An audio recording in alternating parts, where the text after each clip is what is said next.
السلام عليكم.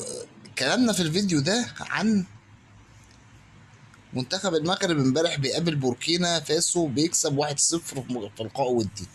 طبعا اولا ربنا يرحم كل من مات في المغرب بسبب الزلازل وكده، وربنا يرحمهم ويغفر لهم ويجعل مسواهم الجنة يا رب.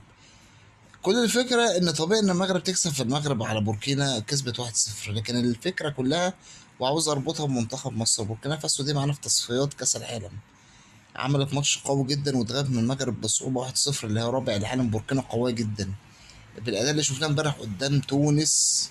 أنا بحذر بحذر بحذر، مصر رايحة المجموعة أصعب من فيها بوركينا فاسو. خلي بالكم من البلد دي، ولازم الدنيا تتظبط قبل ما نقابل بوركينا، لأن ممكن بوركينا تخرجنا من تصفيات كأس العالم. خطيرة جدا البلد دي والدولة دي والفريق ده.